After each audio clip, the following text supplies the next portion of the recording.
How would you describe Soft White Underbelly for somebody who's never experienced it? It's just people being very vulnerable, telling their life stories. And sometimes it's drug addiction stories, sometimes it's mental health issues, sometimes it's gangs, sometimes it's sex workers, sometimes it's, I also enjoy some of the talks that are just regular people like you and me. But even people like you and me, if we're a good storyteller, we'll have an interesting story to tell. Yeah. I mean, everybody has a story, but the stories that you're able to unearth are, I mean, only like fiction comes close to the kinds of stories that I recognized early in my life, long before I was ever doing anything close to this, that there's something about my personality that makes people open up and relax. I don't know what I do. Like, I'm not thinking of like, what can I do I just recognize that. Like, I remember I was doing, I forget what I was doing, but there was this biker dude that was around. He just like took a liking to me and started telling me like all this crazy shit that was going on in his life. And I'm like, what the fuck is he telling me this? And I've experienced that many, many times in my life. And I don't know what the hell it is about me, but I'm not judgmental. Like if you're like, I've interviewed a lot of sex offenders, child molesters. I'm not going to sit here and say, man, you're a fucking creep. You're like, what the fuck? What's the matter? I'm not going to do that. I'm just going to sit back, listen and learn and try to see things from his perspective. Like in the comments, sometimes like when I'm interviewing a sex offender, I'll read comments like, how did, like he raped her, his daughter or whatever, jeez, young daughter. And the commenters are all upset because I'm not reprimanding this guy for being a rapist or whatever he is, predator. I'm just like trying to get him to open up.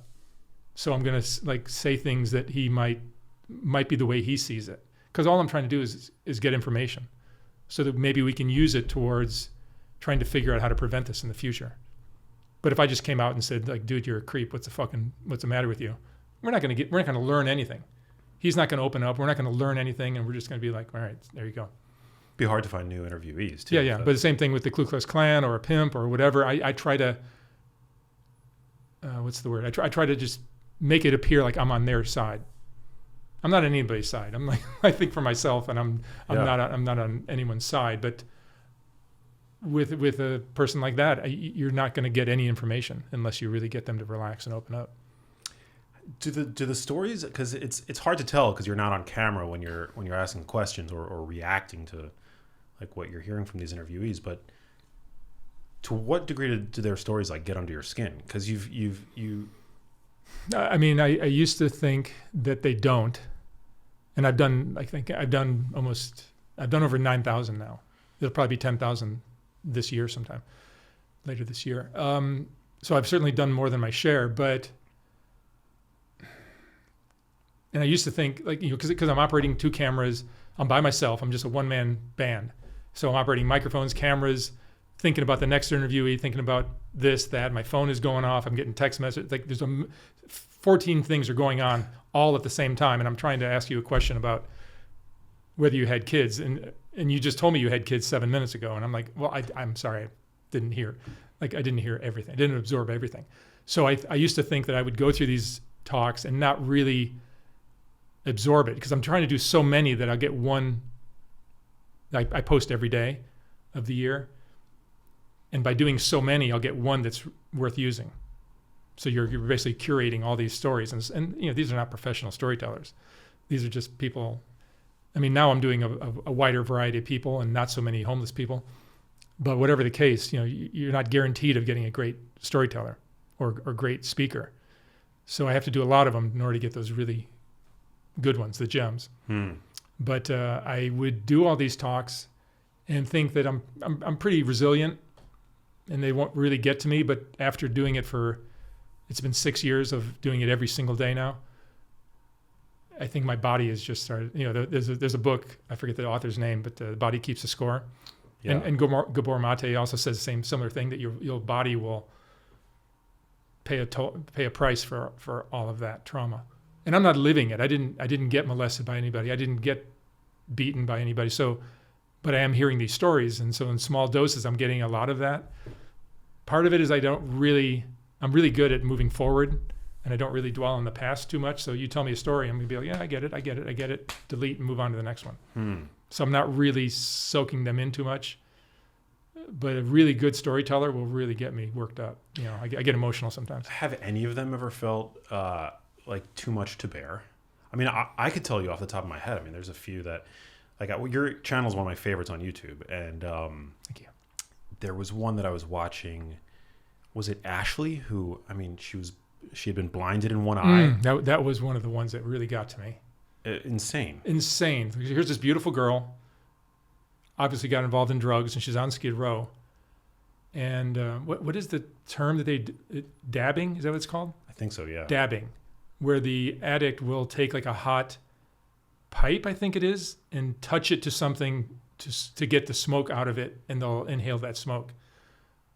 So apparently she was passed out from her fentanyl or whatever she was doing. So she's passed out, and they opened up her eyelid and they dabbed her eyeball. So take a red hot pipe and touch it to the eyeball, and they blinded her in one eye. Like, somebody did that to somebody I know, they wouldn't be alive. I don't know how I'd handle that. Just a crazy story. And it's like, and she was just kind of, you could tell that she was just numbing herself of that. Totally. Just getting high, and like, I don't want to think about it. She hasn't seen a doctor. Just really a terribly sad story. So some of these stories do horrify me. But, you know, I really believe that I'm doing something that might be helping our society somehow. What was that transition like for you, going from advertising? Yeah, advertising. It was advertising kind of changed over the decades I did it, and it turned into something where the client was dictating pretty much all the creative decisions and how things were shot, and Norm from Iowa is telling us how to do our jobs, and it just became no fun anymore. The money was okay, but it just wasn't fun. So that lack of freedom really kind of built, and you were just a plumber installing a sink that the housewife bought. That's all I was by the end. So I quit that in about 2018, and I just kind of drifted around, didn't know what I was doing. Had just gotten a divorce. My mom had just passed away. Like, a lot of things were just upside down in my life. Gave up my career and all that. And I said, and I was selling a house, and the house sale was going to be my retirement plan. So I wasn't going to have to do anything except just live off the proceeds from that house.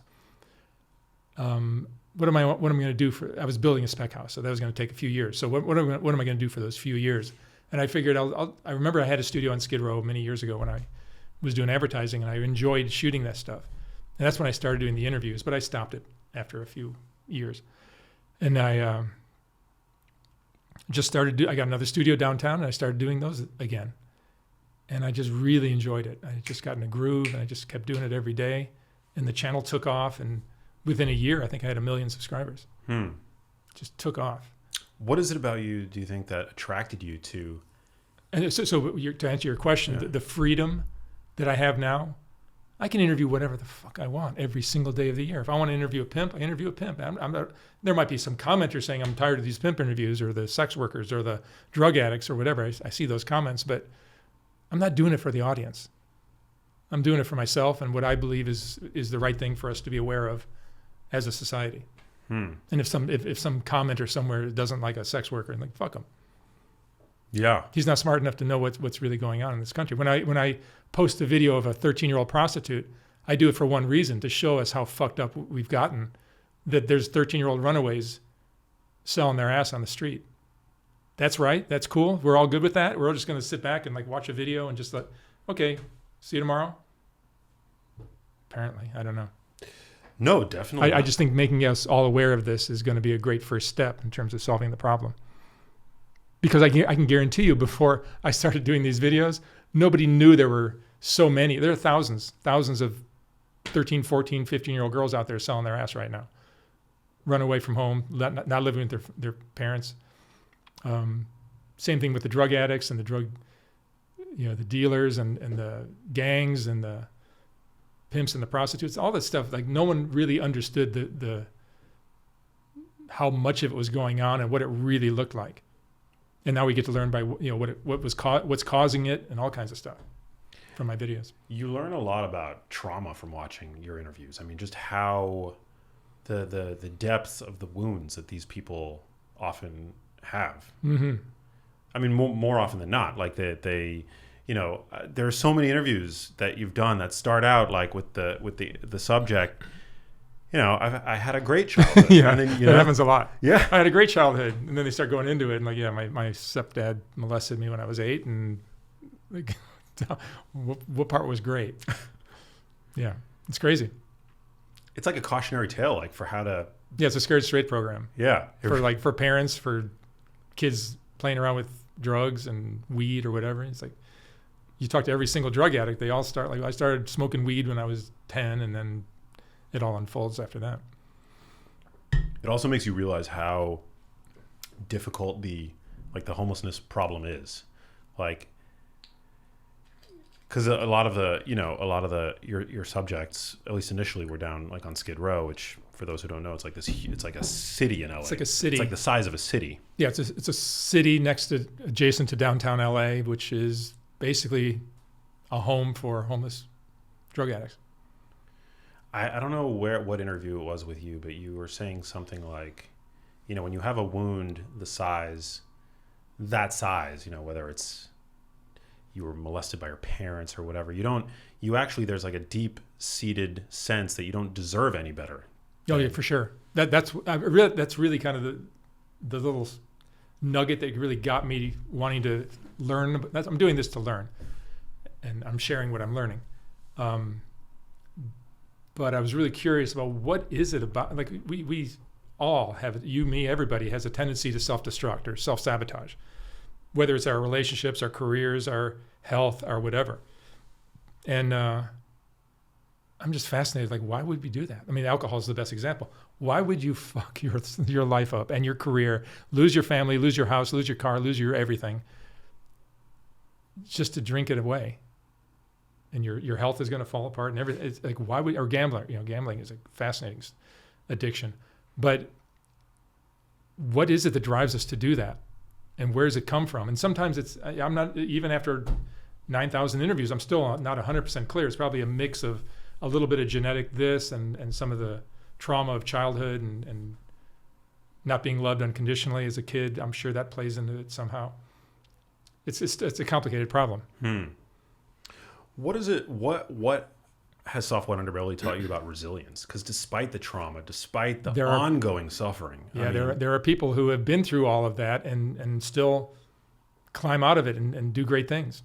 It does happen, and I've done a few of those stories lately. I don't. It's just like you either, like if you have a terrible parent or a terrible home life as a kid, you either fold and try to bury the pain of all that trauma, or you rise to overcome it. And both those stories are fascinating to me. Yeah, I've joked in the past that, like, the trauma that I feel like I experienced with my mom, as sick as she was, particularly in the last couple of months of her life when she died due to pancreatic cancer. And that was like to see the person you love most in the world go through that. I mean, it's traumatic. It wasn't trauma happening to me necessarily, but I have joked, like, in the aftermath of that, in the years since, that, like, I'm kind of shocked that I didn't come out on the other side of that with an alcohol problem or, right. So it's just the degree to which people are resilient. Well, for me, like my personal experience of something like that, like, I've had a pretty problem-free life and childhood, but when I got the divorce and I gave up my career as an advertising photographer and I had to sell the house that I really didn't want to sell, and just my mom died, and all these things fell apart in my life. And I was 58, 59 years old, and I recognized this is how men start falling apart, and you start drinking, and that's when things, you've seen guys like that. And I recognized right then and there, the door is open for that right now, right here. And I just instantly said, fuck that, I'm going to do the exact opposite. And I just got myself in the best shape I've ever been in at 58, 59. Wow. Yeah. So is that resilience? I don't know what it is, but I had a good childhood. So that gives you the grounding to, like, I can handle whatever comes at me. Yeah. At least it did for me. Yeah. I had a great childhood as well. People hate us for it. Yeah. You don't get much sympathy when you tell people that. No, we're very lucky. I mean, very, extremely. Super lucky. No, I credit that childhood I had for everything that's good in my life. And then really what I want to do with these videos is show people the value in that, how important that is, because these stories are what's going to happen to your kids if you're not a good parent, if you're not in your kids' lives, if you're not setting a good example, if you're not a good role model. What has it taught you about what it means to be a good parent? You're a parent. Yeah, I have 2 daughters in their 20s, early 20s. I don't know if there's any lesson that I really learned. It's just like you want to be a good person. You want to be a person that your kids will look up to and say, man, I turned into my dad. I got a little bit of my mom too. The artistic part of me is from my mom.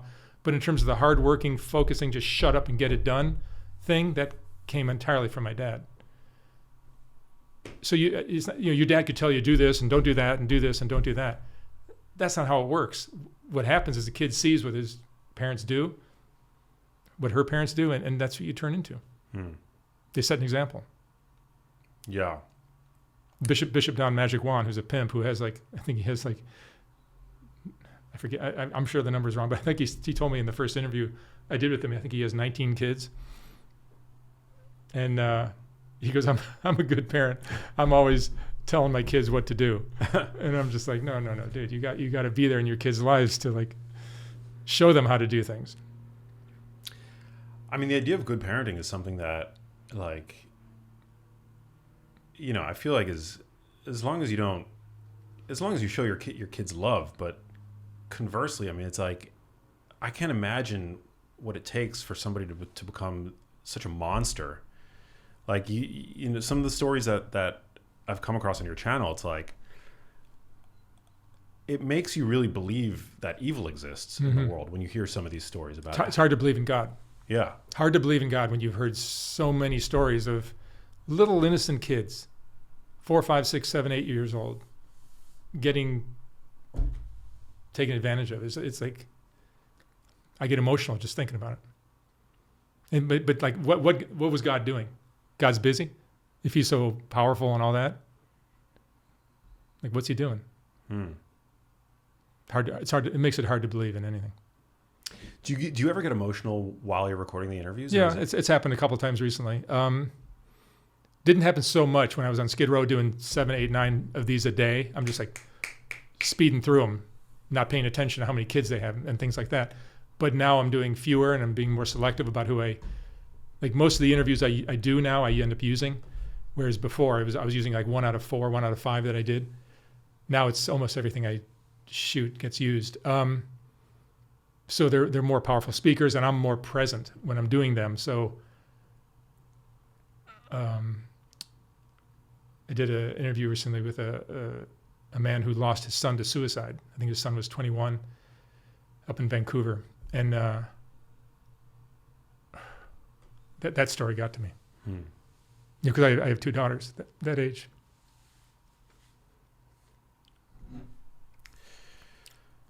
I can't imagine. I mean, just watching through the screen, it's hard for the stories not to get under your skin and affect you. I mean, I share them with my brothers all the time. I mean, me and my brothers, we watch your channel religiously, and It's not disturbing. No, I mean, it makes you appreciate what you've got, and it makes you appreciate that you've come out on the other side of childhood without any major scars. That's what it's done for me. It's made me so great. I was grateful before I started this project, but now I see how lucky I was, and my daughters are lucky to not have had that kind of trauma in their lives. And I think a lot of the audience sees it that way. A lot of the audience, it makes them feel better to see these other people that are going through hell. It's also a scared straight program, and other people just can't handle it. They just, I can't watch that stuff. It's too dark. Not every. It's not. As I said in the intro to my channel, it's like, this isn't for everybody. I knew that going into it. This channel is not for everybody. Yeah, it also makes me feel really grateful, and it grounds me because I can be, which I'm grateful for, because I could be prone to nihilism myself. Like I recognize that I'm. I mean, I hate using the term privilege because I feel like it's been so weaponized, but like, I grew up in New York City. I grew up to parents who loved me and they were affluent during my childhood. And, but nonetheless, so despite recognizing that, I see life as being full of suffering, no matter who you are. Really? Yeah. Yeah. Just the fact that you have to watch your parents get older and get sick, and what I saw in my mom, and, she suffered. Was it only pancreatic cancer? She had dementia for. Yeah, I remember hearing that your mom had dementia. Yeah, in one of your videos. Yeah, from a young age, from like 58, she had Lewy body dementia, which is very hard. It's thought of as being one of the more difficult dementias. Robin Williams had it. How many years did it go on? 8 years. 8, yeah, it's long. Yeah, and she was acutely aware. Sometimes like with Alzheimer's disease, sometimes I don't have as direct experience with Alzheimer's disease beyond just what I have read over the years about it, but. The person with Alzheimer's disease isn't always aware necessarily that they're suffering from dementia. Especially when it's more advanced. Yeah. I remember my mom who died of that saying to us, I think I'm losing my mind. Wow. And we were all in denial. I'm like, no, you're fine. You're fine. It's like, it's just part of getting old or whatever. And it's like, you don't want to think that your mom is losing her mind. It's like the most horrifying thing. Yeah. Sure enough, that's what it was. Yeah. My mom was acutely aware of her decline, like as it was unfolding in real time. And then Labor Day of 2018, she was diagnosed with pancreatic cancer, which just began this 3-month clock to the end. And it was the most brutal thing I've ever, experienced. Like pancreatic cancer is just like, cancer robs you of your dignity. It ultimately robs you of your ability to eat, to drink, So, yeah, I mean, I see, and I'm also very empathetic, like you are. So when I'm driving around Los Angeles and I see people who are decrepit or homeless or mentally ill, there's a saying that I love: there, but for the grace of God, go I. It's like I see these people and I'm like, well, a few things happened differently in my life. Maybe I won the genetic lottery. That was the title I was considering for my channel, was Grace of God. Wow. But I'm not a religious person. I just felt that wasn't quite appropriate. Yeah. Wow. Too limiting. Is there a particular interview or character that has stuck with you? I mean, you've done so many, but maybe stuck with you the most or changed the way you see the world in a more significant way? I mean, Jerry, the gentleman that was in Skid Row, he got shot in the face with a shotgun. His level of forgiveness for the stranger who did that to him. If that doesn't change the way you see things, like nothing will. That was a really powerful story. That one probably hits me the hardest. He was such a sweet dude. Just nothing but kindness came out of him. It's amazing. I recall. I mean, he lost half his face, his vision. Yeah. He's just basically, he was crippled. To be able to forgive the person who did that to you. Well, I mean, honestly, forgiveness is like the number one thing that I think my channel hopefully will teach people, because understanding, like whoever does, they rob you or they steal your car or hubcaps or whatever the fuck they do. There's a reason they're doing that. And if you understood the whole story of why that person did what they did, you'd be able to forgive and forget. And understand that, like, they're coming from a really tough situation, and they just need some money really quick, and your car happened to be in the wrong place at the wrong time. Those kind of that kind of understanding, when you hear these stories, as you do on my channel, you hear the whole story, and from birth until today, you get to find out basically their whole story. It helps you understand, and that understanding gives you forgiveness. And what it hopefully will do, and it's done with me, is when you meet somebody, it's a stranger, you don't know what their story is, but you can see they're behaving a certain way. And after hearing all of these stories, you'll know that there's something that went on with her that is making her behave that way. And I don't even need to know the details, but I can tell you it's probably something along the lines of this, or this, and you'll forgive and forget. And that forgiveness gives you peace. Gives you peace of mind. It just makes life better for you, you know. And that's all I want. I want to put my head on my pillow at night and have peace of mind. So that understanding helps give me that. It's hard to hold a grudge after you witness somebody who's had half his head blown off, and he's able to forgive. Yeah, when he's able to forgive and forget, like what the fuck's the matter with me? I'm angry about some whatever, you know. Are there any types of interviews that are like more difficult for you to conduct? Like, is it children? Is it? I mean, somebody who's not a great communicator. You know, there are people who it's like pulling teeth just to get the information out. And what I really look for are people who are just great storytellers, who can weave a little bit of like humor or poignancy or just something into their story to make it. I just did a really great interview yesterday with Brandon Novak, who was, I'll probably be posting it in the next week or so. He was on that show Jackass years ago, and he got really heavy into his drug addiction, alcohol and drug addiction.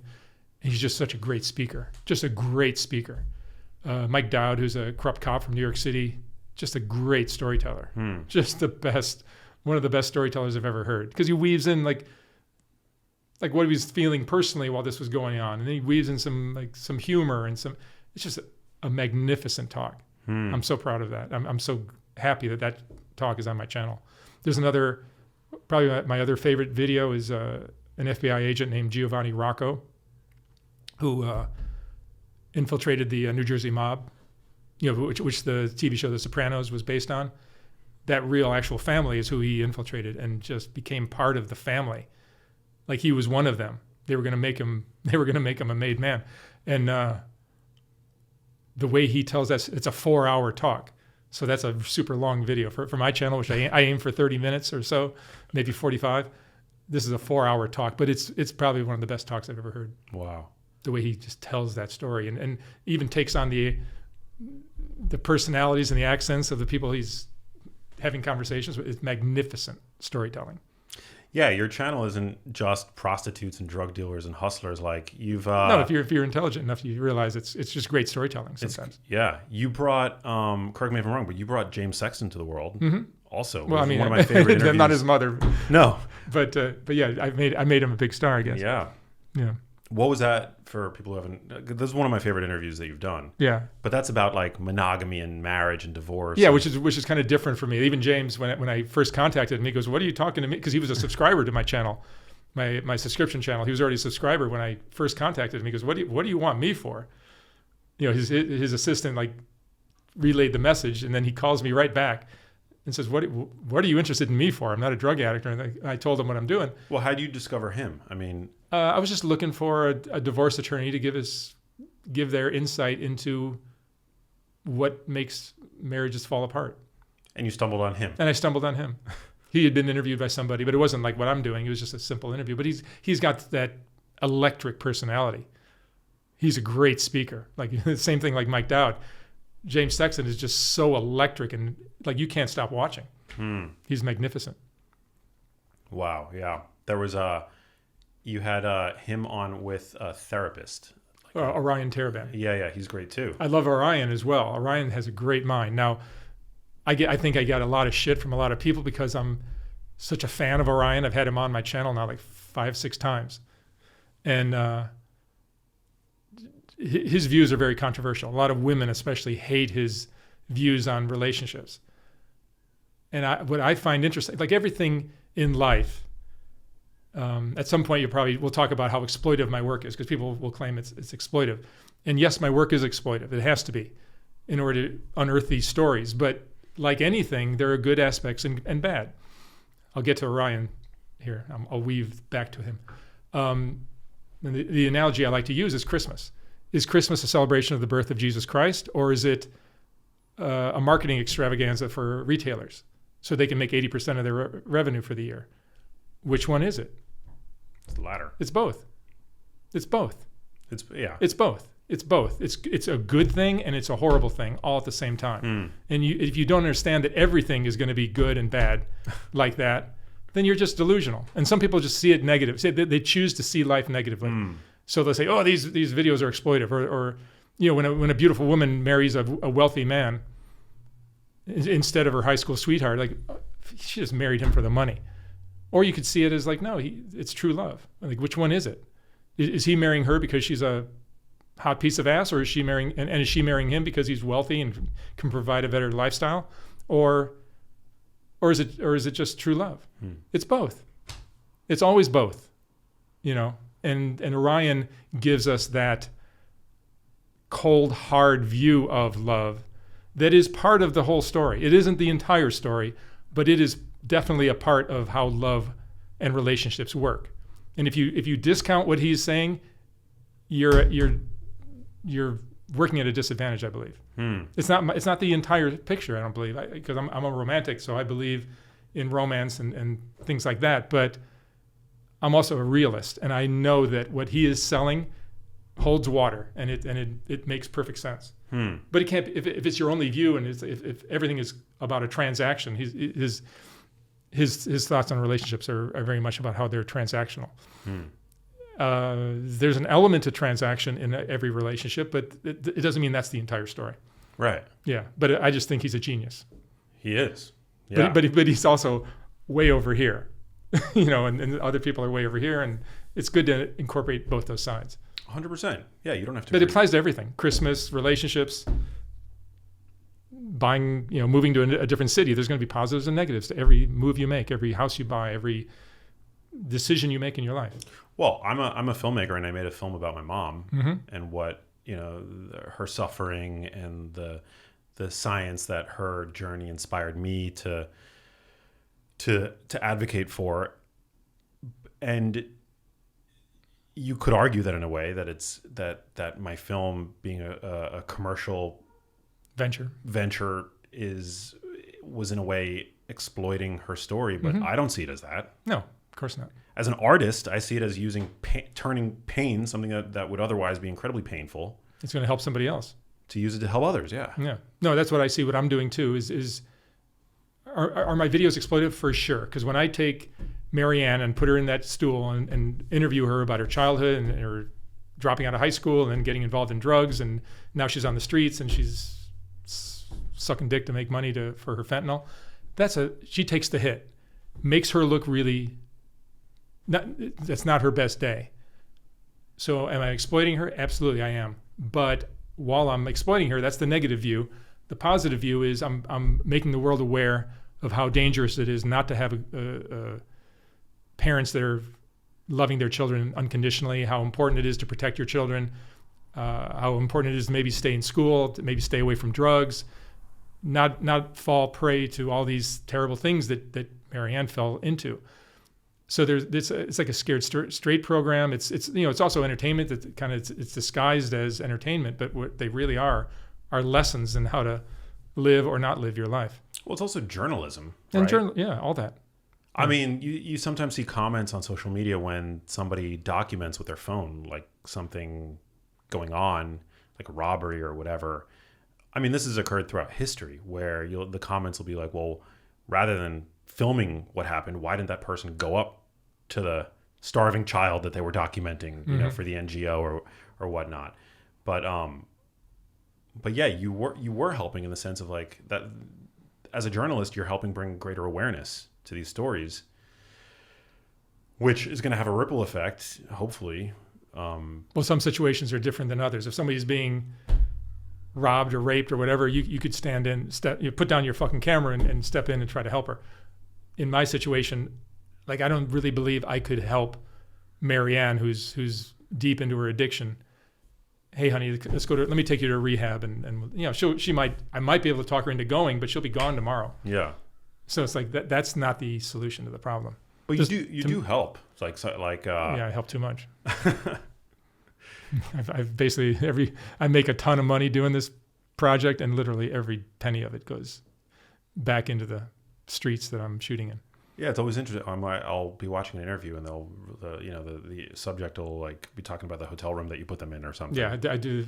It's ridiculous. My accountant is just like, he wants to have an intervention with me. Some characters, his favorite line, my accountant's favorite line is, because when I first started doing this, I'm just paying out so much money to pimps, prostitutes, gang members, dealers, gang members, all this, drug addicts, and he goes, "You're not getting any receipts for any of these things. Like pimps don't give receipts." And he's years later, he still gives me that line. Damn. How do you prevent it from like being too much of an extension of yourself? Like, do you have are there boundaries like that you have in place, or it's just like if your heart connects, No, I mean, I tend to, from my advertising career and my other personal projects, which were very similar to Soft White Underbelly. Like, I'm very good at compartmentalizing. Like, my work is my work, and my personal life or romantic life, whatever, they're very separate. They don't really kind of overlap much. So I'm pretty good at keeping them separate. And I knew when I started Soft White Underbelly, like, I'm going to be interviewing prostitutes and strippers and all kinds of stuff like that. And at some point, there's going to be opportunities for something to kind of happen. But I know that there'll be a serious price if that ever did happen. So that's why it's never happened. Even though I get accused of it all the time in the comments. Do you ever feel unsafe? Had a gun pulled on me in one of the interviews. But it was during an interview. Nobody's going to shoot you in the middle of an interview. This guy named Victor pulled a gun on me, but I think it was just a mental illness thing. I've been robbed in Skid Row. I've been robbed a whole bunch of times. Wow. So that's not cool. That's not cool. Skid Row, do you, because I know you began on Skid Row, you had a studio down there. I still do. You still do? I don't really go down there much anymore. Huh. I just can't take it anymore. See, like when I started this project, as I said earlier, like I'd just been through a divorce, and my mom had died. I gave up my business. I was selling a house I didn't want to sell. I thought I was going to live there forever. Like, all these terrible things were happening in my life all at the same time. And I was in a really, really depressed, dark place. And Skid Row kind of worked for me. Not that I was living there or anything. I would just go down there for, during the day and do a bunch of interviews. But that whole scene kind of worked for me somehow, strangely. And then as I did this project and it kind of gained some success and started like making my lifestyle better, because I could, afford to live in a nicer place or drive a nicer car or whatever. It just made my life better. Just the success of the project. I found myself less able to deal with Skid Row. And like 2 years ago, a year and a half ago, I got a studio in Santa Monica, which is a very, very, very different scene from Skid Row. So do you very safe, very clean, nobody's hustling me for money.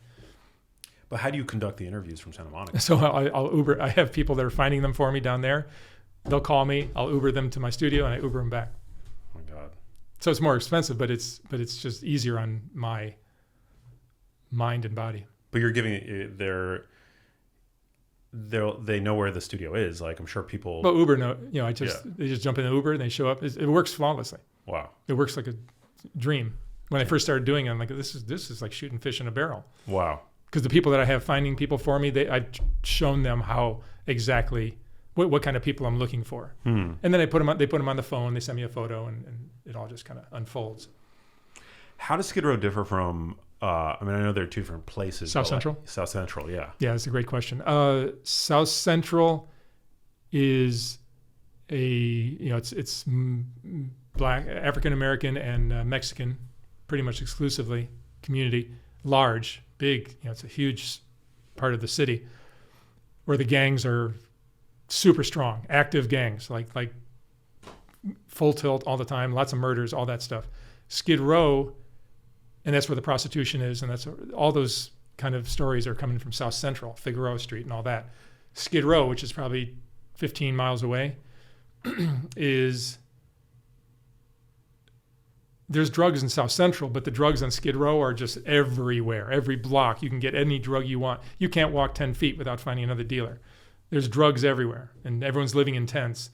And there's prostitution, but it's a $15 blowjob, whereas on South Central, it's a $100 blowjob in Figueroa Street. So it's a different level of dysfunction. Wow. I have. But South Central is much more dangerous Is it? because the gangs are active. Hmm. Yeah, you have gang members in Skid Row too, but they're mostly ones who fell out of their gang and got involved in drugs. Hmm. There's only one reason to be on Skid Row. It's the drugs. Wow. There's only one reason. And it's largely homeless encampments, right? Like It's all. I mean, they're starting to put them in housing now. So now they're building these high rises, and there's homeless people living in high rises now. Hmm. The city is just like putting a Band-Aid on cancer, basically. 100%. That's why, I mean, I'm so empathetic to those who are homeless. But like watching your channel, it gives you a really sober perspective on the unfixability of the problem. I don't think it's fixable. I mean, there are people who do climb out of it. I've interviewed 9,000 people, and I can probably name 10 of them that have done it. But for the most part, the reason I'm doing these talks is about prevention, so that maybe the next generation of children can not fall into the same traps that these people did. And maybe we can do things to keep them safe from that. But trying to fix these people, when I first started, I was trying to, Jimmy, let me help you get into rehab and all that. It's like I got conned and played so many times by so many people, and I just wasted so much money. So I'm not saying no one is fixable. There are some that are, but the ones that actually do it on their own. They just disappear one day. They get fed up with their own bullshit.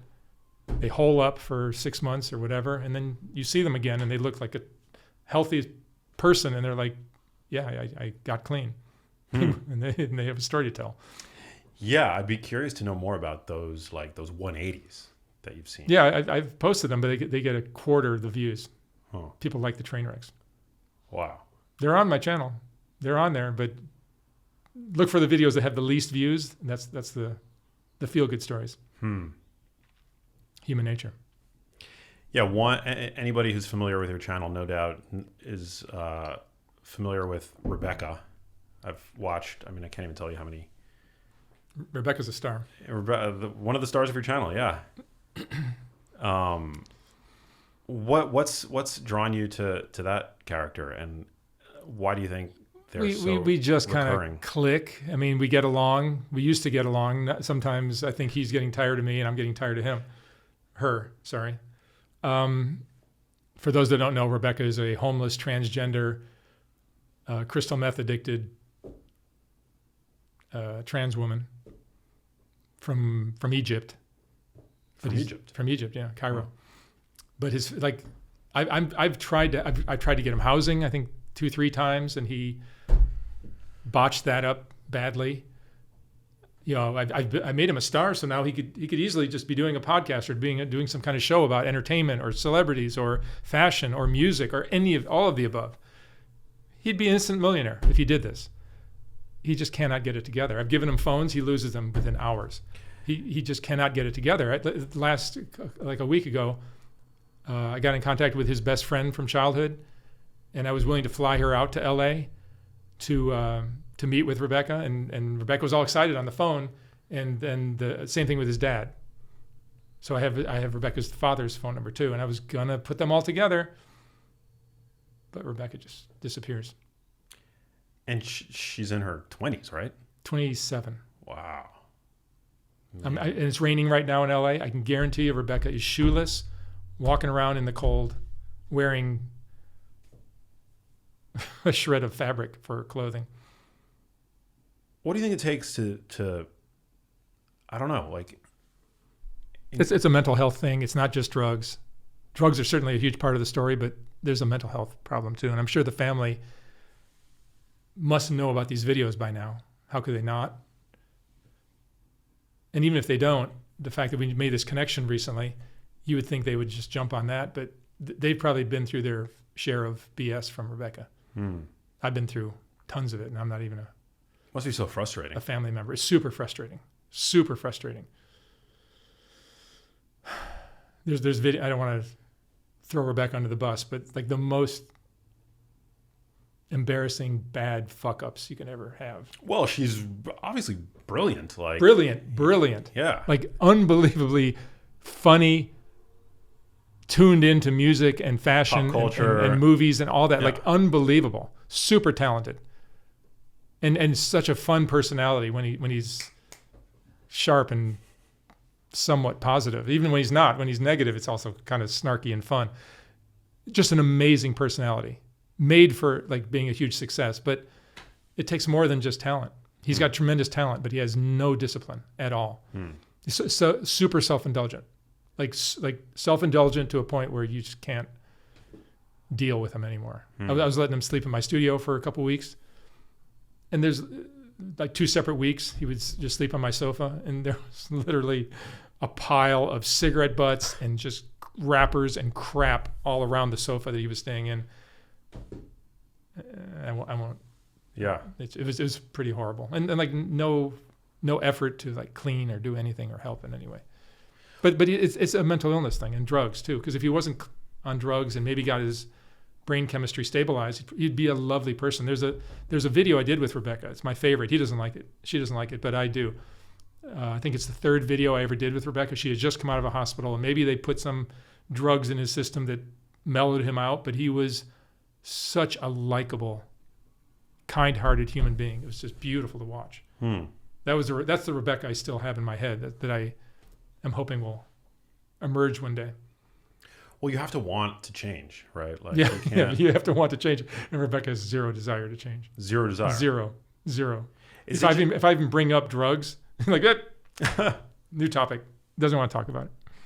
Is it just because for a drug addict, it's just like Skid Row it's like a wonderland? It's a wonderland.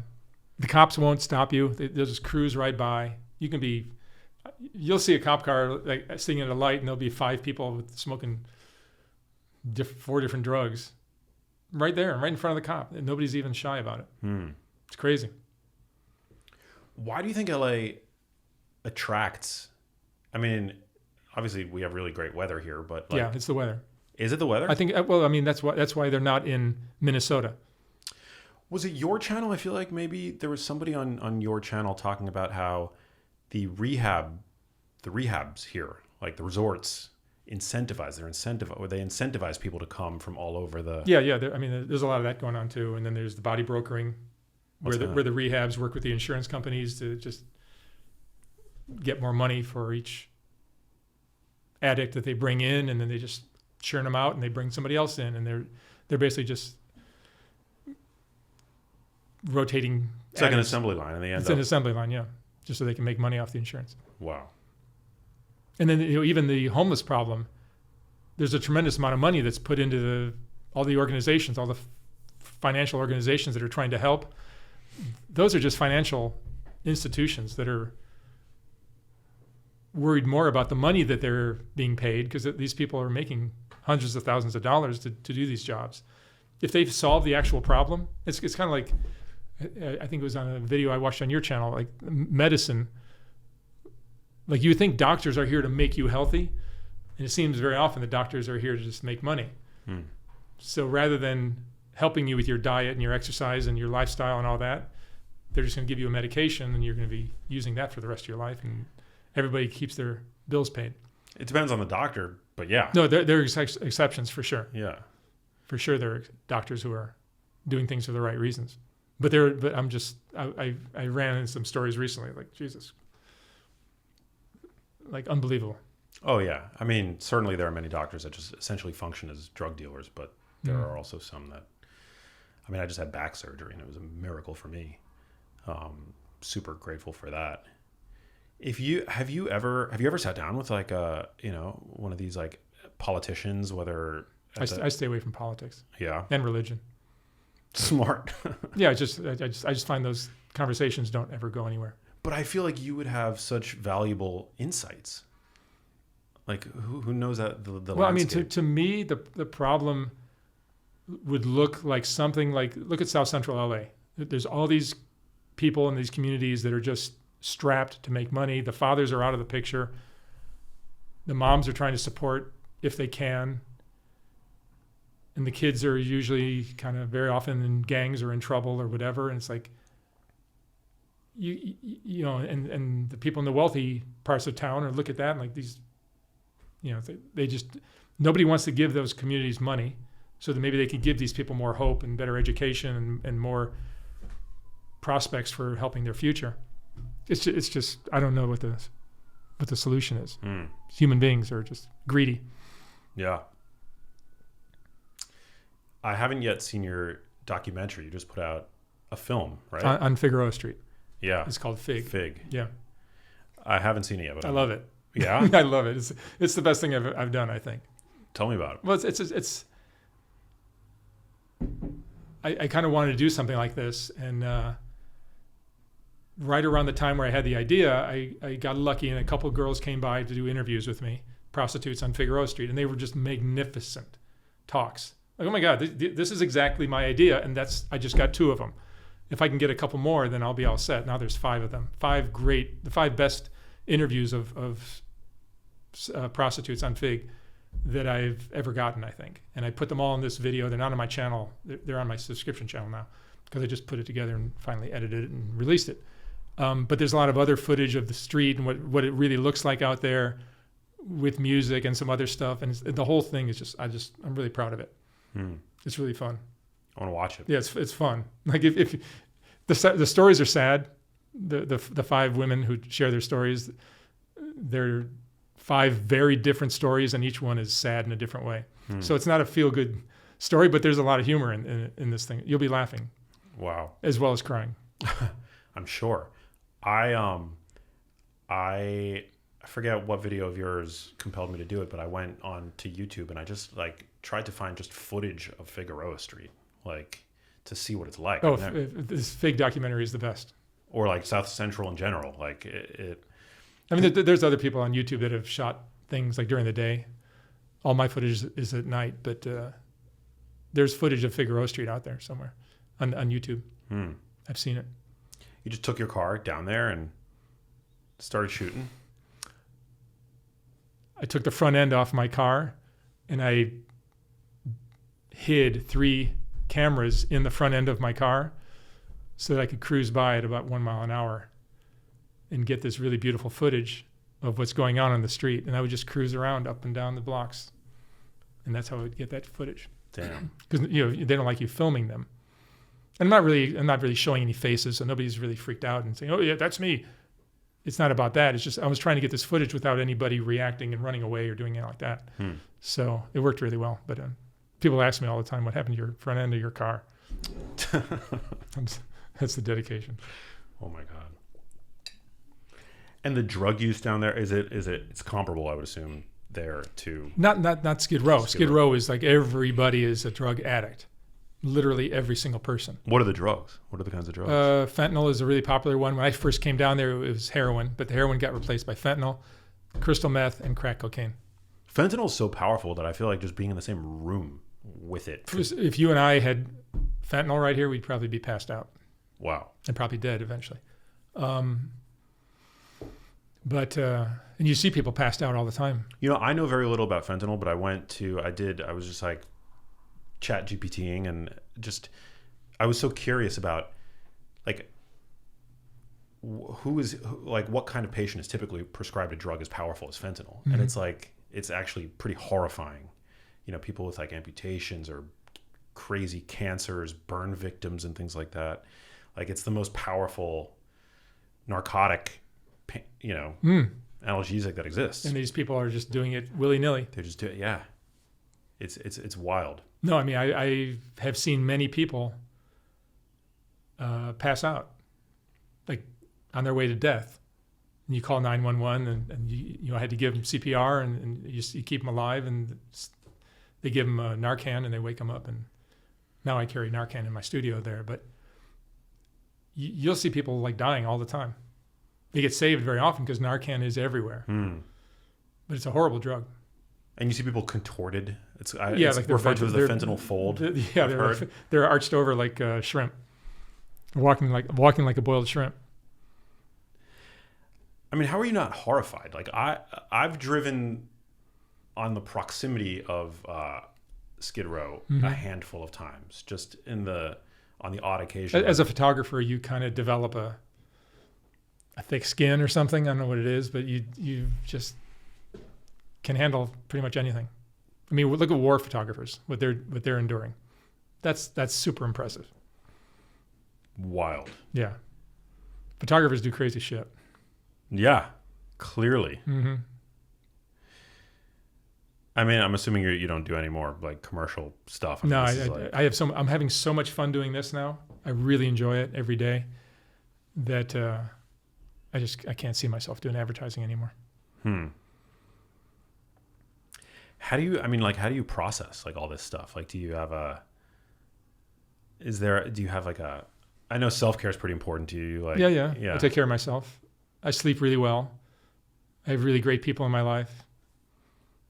I don't think the stuff really hits me that deeply. You know, I'm really professional. I'm really focused on the camera angles and the focus and the microphone and the wardrobe and the background and the this and my mind is on 30 different things while they're doing their talk. And I try to focus on all these things at the same time, and then I move on to the next one, then the next one, then the next one. So I don't really, if you ask me about part of a story from 3 interviews ago, I don't remember. I don't remember. Man, it's such a public good that you're doing. Do you feel that way? I don't really think of it too much. I hear that from a lot of people. I get a lot of emails from people saying, you know, thanking me for doing this and all that. And that's, I really appreciate those kind of comments, but I just enjoy the people that I interview seem to really enjoy sharing their stories and just giving them a little bit of positivity in their day, because they don't get it. They don't have anything good like this happen in their lives or days.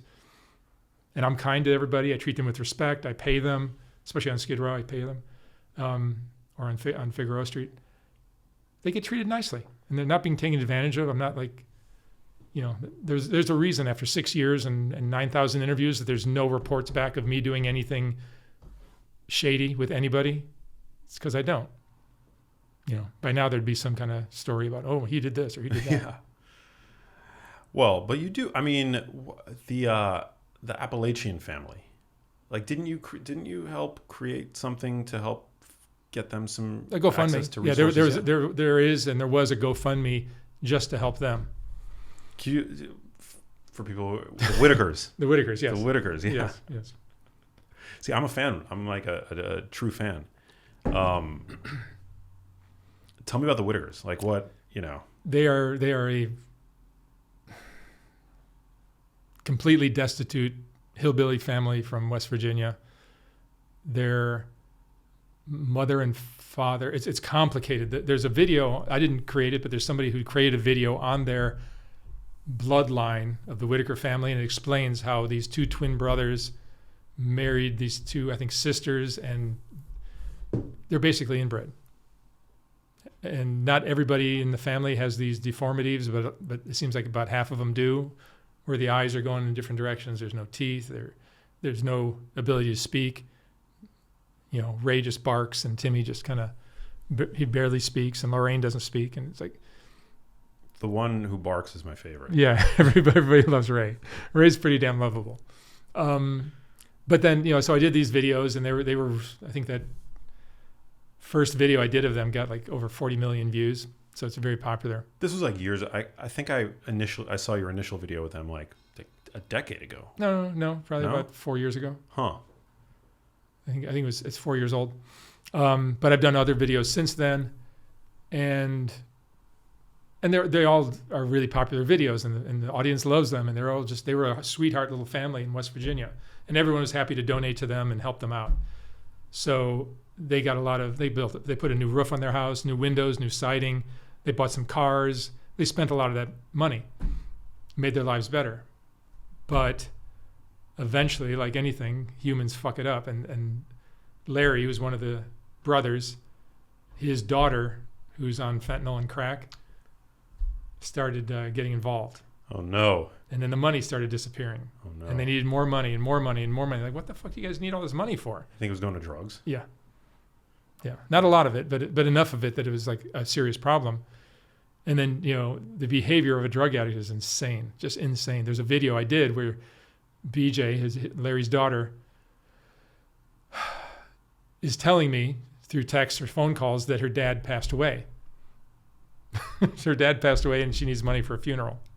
It was bullshit? It was bullshit. She made it up. And I have my contacts, and I know I have people who will do some homework for me, even though I'm across the country. And I found out very quickly that wasn't true. And I said, this is a fucking wonderful opportunity for a video. So I hopped on a plane. I think I took a red eye that night and flew there. And I'm talking with BJ on the way up to their place. And she's thinking I'm back in California, but I actually showed up like an hour later. Whoa. And she pulls up in her car with her dad driving. Oh my God. She runs into the trailer and wouldn't even talk to me. And Larry gets out of the car and I go, man, you look awfully good for a guy that's just died. God. It's a pretty hilarious video. Is this West Virginia? This is the very kind of southwestern corner of West Virginia. Super backwoods. Is it? Everyone is broke and on drugs. Wow. Not everyone. There's exceptions, of course, but a lot of drugs there. Wow. So that family is like kind of archetypal, like, or would you say? Well, I mean, they're a pretty extreme case of what goes on there. There are other things similar, but they're probably one of the most extreme cases I've ever heard of. Damn. And they're not. Now they're like celebrities because of my stupid videos. Not stupid at all. I can't tell you how many of your videos. I mean, me and my brothers are sharing them all the time. Well, I mean, what I love about my channel, it's not just like I post every day, so that I think, oh, I'll get 100,000 or 200,000 views on a video in a day, and that's great. But what really is great is people come to my channel, watch one video, and I hear this all the time. They'll binge watch, and they'll watch 6 or 7 of them. And you spend hours watching all these videos. Yeah. So my channel is really healthy. It's doing really well. Have any of your, and for good reason, have any of your videos garnered like a reaction that was surprising to you? Oh yeah, that happens a lot. Certain ones I think are just duds, do really, really well. And other ones I think are just gold or just will flop. Doesn't happen a lot, but it has happened. Interesting. Like Johnny Chang, who is this Asian gang member who, make a long story short, found the Lord and his life has changed. I almost didn't even use it because I typically stay away from religion, but he's a good looking dude and he's a good storyteller. So I decided to use it. I figured somebody would enjoy the story. That sucker's got like 7 million views now. Wow. Yeah. I haven't checked, but it's a lot. And that kind of surprise will happen from time to time. Where it's like, I think it's just going to be another 100,000 views or something, and boom, it'll just take off. It's hard to predict sometimes. There was a really profound video interview where you were talking to a detransitioner. It was maybe 1 or 2 years ago. There's been a couple of those. Shapeshifter, is that her name? I don't recall. But it was profound, particularly in light of all the conversation that's now happening about, gender dysphoria and, transgender people. But it was a story that I felt like needed. Oh yeah. Yeah. Cause I mean, like so many of these people who have transitioned or are detransitioning, I'll ask them, is this just body dysmorphia? Which is what I suspect it is. And almost all of them say yes.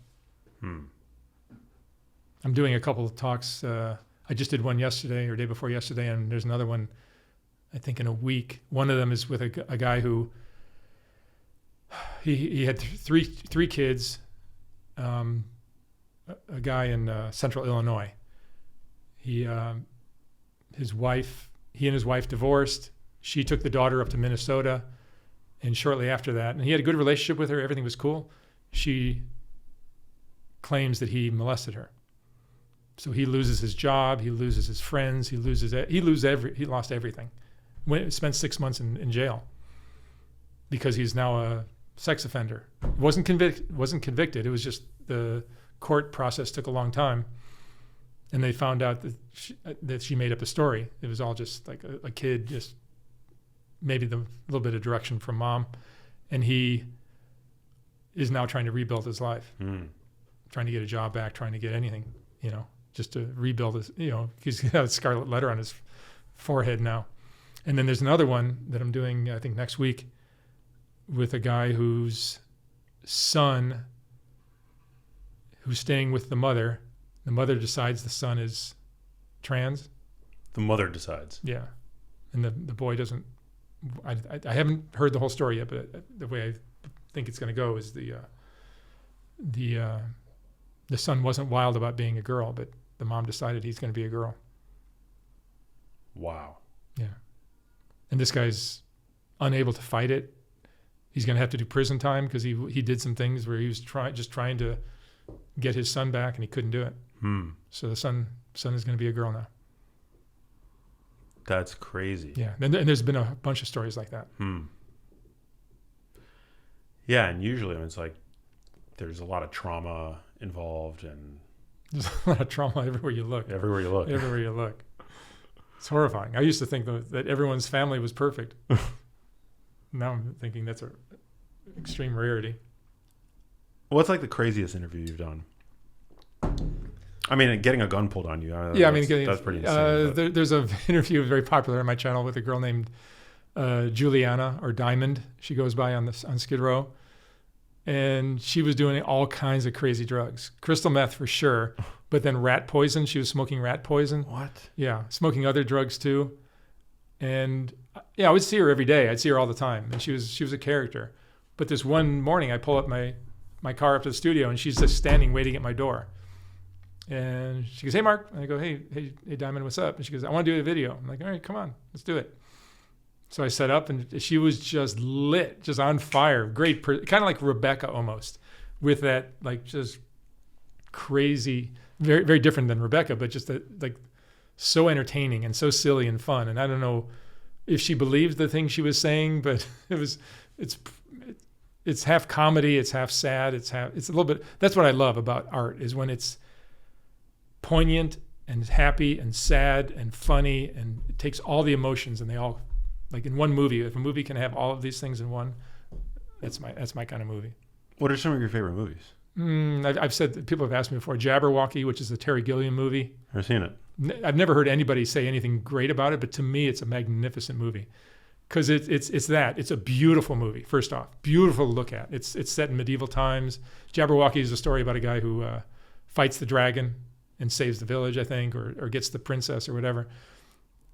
And Michael Palin is I think he's just a little goofy guy who ends up, I think he slays the dragon or something. I forget the whole story, but it's a funny, poignant, beautiful, well acted, just a masterpiece. I've watched it many, many, many times. Wow, Jabberwocky. Beautiful. And then, of course, I love The Godfather, and I love Francis Ford Coppola is magnificent. And there's so many great movies.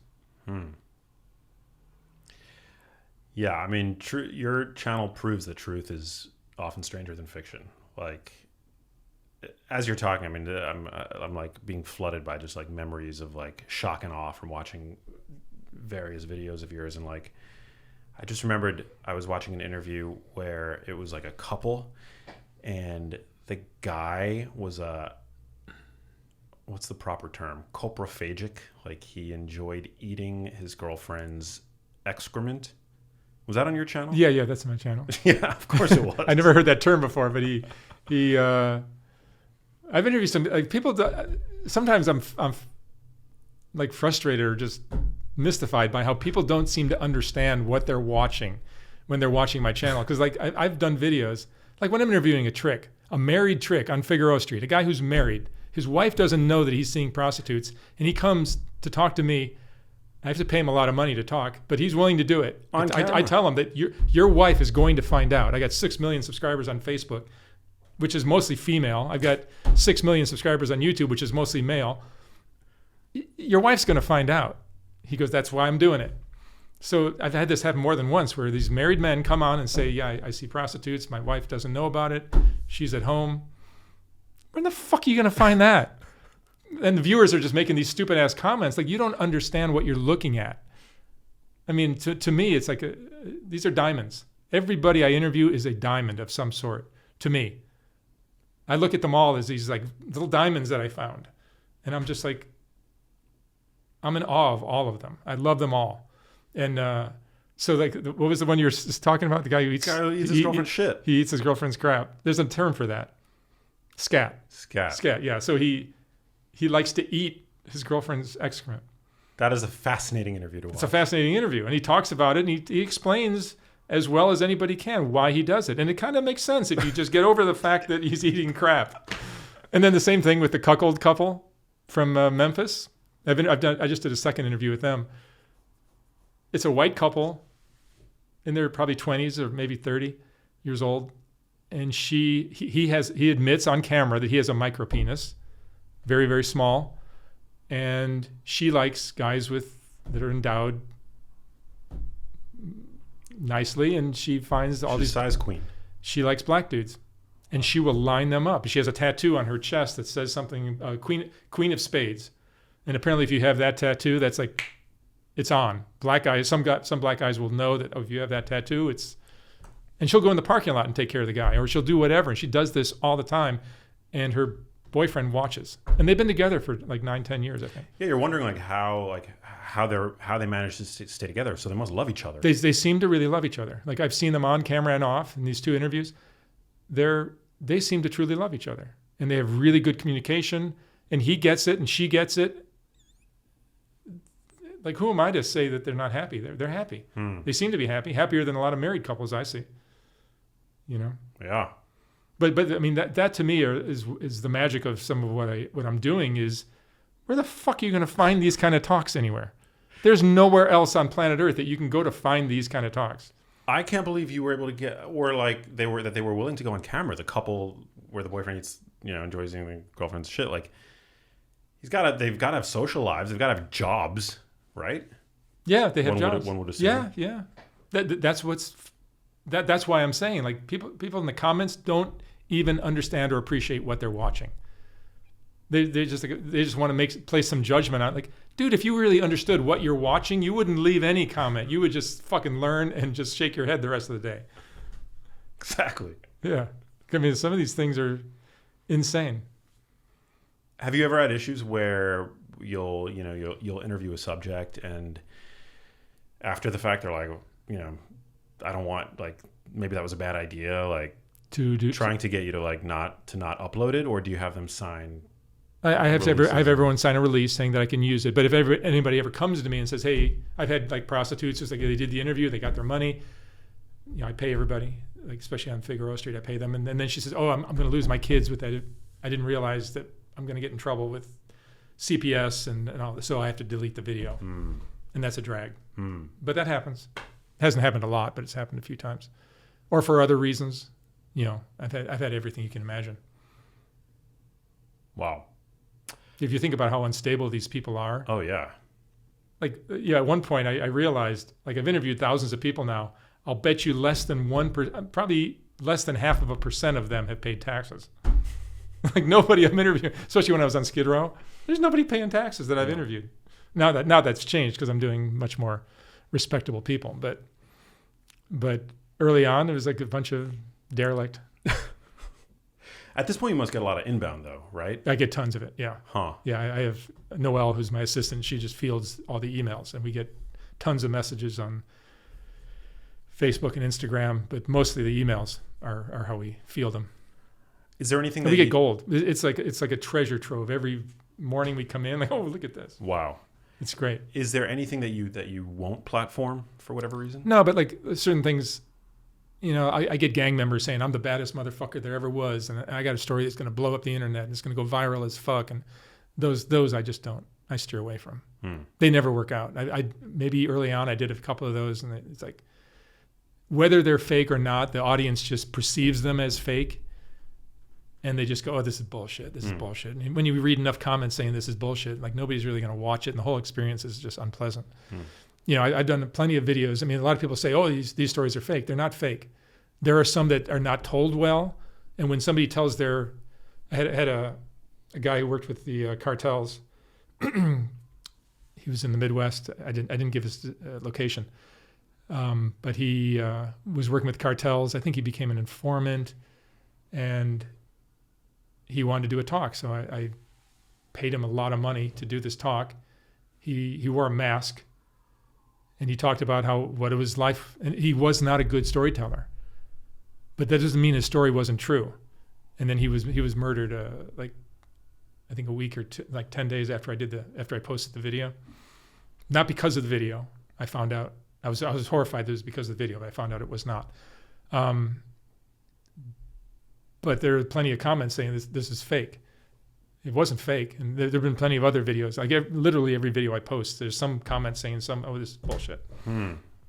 I try not to post bullshit. I posted a couple. Will, a war vet, is totally a lie, but I think I even explained that in the either in the pinned comment or in the beginning of the video. There's another one of a girl named what's her name? I forget her name. But she's a fentanyl addict, and she had the story about how her kids died in a house fire and all this, and it was all fake. It was all made up. But it was just interesting to hear somebody making up these lies. And I think I had a disclaimer or the little warning at the beginning saying this is all untrue. What's your most popular video? The Whitakers. The Whitakers. And then the second one would be Azraya, this prostitute who's on Figueroa Street. Very, very pretty girl, but she has face tattoos. Oh, I've seen Yeah, and it just something about that video just triggered everything and everybody. She got 5 marriage proposals. She still get to this day. I got an email last week from some guy who says, I want to take care of her. Give her my number. I want to take care of her. Would you comply? I don't really like doing that because somebody's going to get murdered or something bad's going to happen. So I try not to be a matchmaker. You have to be careful with what you're doing and who you're connecting with who. Absolutely. You don't know who owes money to who or who's got some gang affiliation and somebody wants to kill somebody or I just don't try not to make those kind of connections. Is she still in the streets? I don't know. Everything that comes out of her mouth is kind of a lie, so I don't even know what the truth is. Whoa. I just find her fascinating because she's this interesting character. She's super interesting and she lies constantly. Sometimes she's being prompted to lie by her brother, who's the father of her kid. What? That's a whole nother conversation. Oh my God. Yeah. It's a hell of a story. Her brother's the father of her kid. Her half-brother is the father of her child. Jesus. And he's a con artist to the nth degree. Just like, that's all he does is BS. They're a crazy couple. But initially everybody loved her. And now that he's part of the picture, they kind of hate them, especially him. Social media is crazy. Crazy. The amount of hate is it's insane sometimes. Yeah.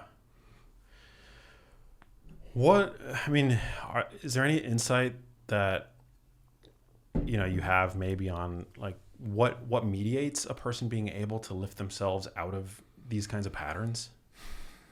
I mean, is it like finding God or like a spiritual experience? See, I don't know if that has anything to do with it, but I can see how for some people it did or does. Yeah, I'm not religious, but like I can understand. I mean, there's something about being resilient or understanding the benefits of delayed gratification that none of these people seem to grasp. They're all very self-indulgent, and if you're going to be self-indulgent, good luck. You're not going to make it very well in life. You're just not going to thrive. Most of these people are super self-indulgent. But there are people who are they're just tough and they're resilient and they climb out of this shit. I don't know what quality that is, but some of us have it and some of us don't. Yeah. What's next for you and the future of Soft White Underbelly? I mean, obviously you got this documentary. You're going to be doing more documentaries. I may, I just wanted to get that one out. Now that it's out, I'll kind of like see what comes to me. I'm not going to force it. I'll just like if an idea comes to me, then I'll do it. But I like branching out and doing more like regular people, not so much a fentanyl addict on Skid Row or a prostitute on Figueroa Street, but could be anybody. Could be an insurance agent, a dental hygienist, a school teacher, plumber. Doesn't matter. But if they have an interesting story and they can tell it, I'd be interested. Yeah. Well, I'm super grateful for your work, and it's an honor to now know you in person and also to have you on the show. I know you don't do many of these. So. No, I love your show. You're a super good interviewer and you're super intelligent, which is a great combination. Thank you so much.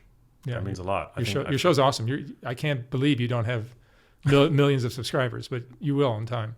Yeah, we don't yet on YouTube, but we're trying to get there. Yeah, that's how you do it. Like I never aspired to having anything more than 100 subscribers, but it just if you keep plugging away, I think it builds. Well, it's hard in my space to gain traction, especially on YouTube, without being sensational and making crazy claims and taking the high road. Yeah, as we tried. No, you're taking the high road for sure. Every once in a while, I'll post a video that just does really well, but I see that I'm kind of bending my rules a bit, and I'm doing something that's like, well, I know this is going to be triggering for a lot of people, and it's like, let me just put it out there. And I'll play that game once in a while. I try not to do it, and I'm somewhat ashamed when I do, but it does help. Yeah. But I would not recommend doing that. I think just taking the high road, and eventually the quality will come out. Yeah. Because you're a good interviewer. I mean that really means a lot coming from you. Thank you. Yeah. I'm not a good interviewer. I'm just a good photographer. No. I think you're great. I'm good at getting out of the way. Yeah. Which is what makes a photographer great. I'm just treating everybody as if they're, like I said before, like a diamond. Like the way I would interview or photograph the president or the Queen of England or whatever is exactly how I'd interview a homeless person on Skid Row. I treat them with respect. I'm kind. I'm patient. I let them do their thing. I photograph them well. I'm respectful in the interview, and that's it. It's really just treating people with respect. Yeah, and that's apparent. I mean, your fans see that. Like I see it in the comments all the time. Like it would be nice if people could understand that or adopt that just kind heart, because I'm a kind-hearted person, and people aren't used to that. They see me with all these sex workers, and they assume I'm sweet on all of them. I'm just being kind. They don't seem to understand the difference between kindness and sexual attraction. They're different. Mm-hmm. You know, it doesn't mean I'm trying to get in anybody's pants. I'm just being kind to her, making her comfortable, giving her a compliment. So she, because she's clearly trying to put on a show. So like, hey, look how beautiful I am. So I'll give her a compliment to make her feel comfortable, like she's doing something right, rather than just sitting there and like, not being warm or friendly. And I'm a guy and they're female, so there's a little bit of flirtation going on sometimes, but it never leaves the ground. No, well, it's also you're meeting them where they're at. You're speaking. Yeah, I mean, they're selling their ass on the street. Yeah.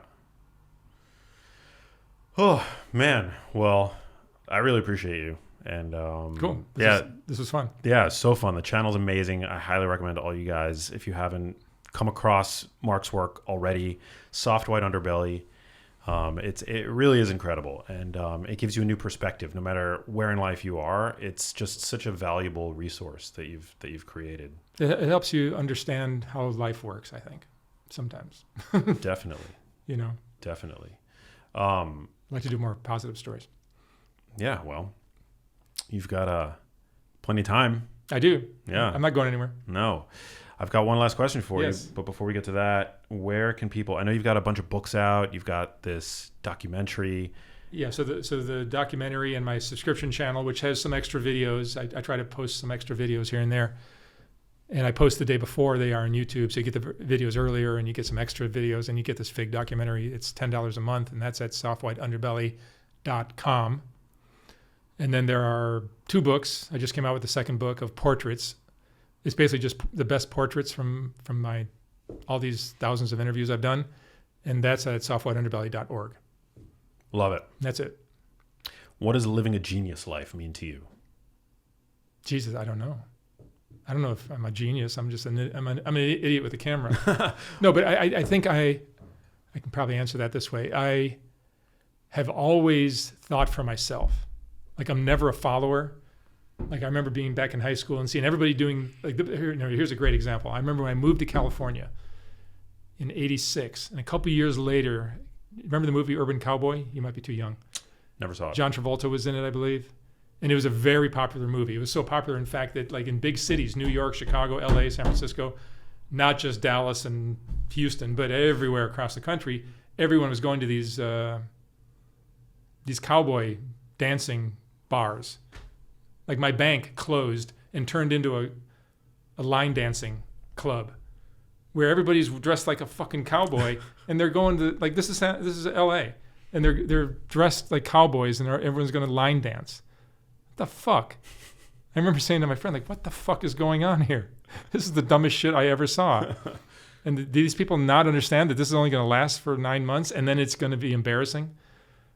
And that's, of course, exactly what happened. But like, I'm able to see that when everybody is doing something, to question it and just think for myself.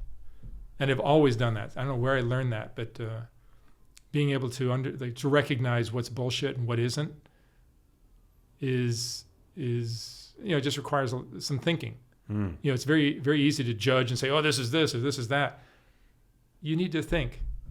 You need to process and think for yourself and figure it out, rather than just doing what everybody else's reaction to it. That's an incredibly valuable skill today. I think it is. It's now very more helpful. so than ever. Yeah. Yeah. I mean, thinking for yourself is a key. It's huge.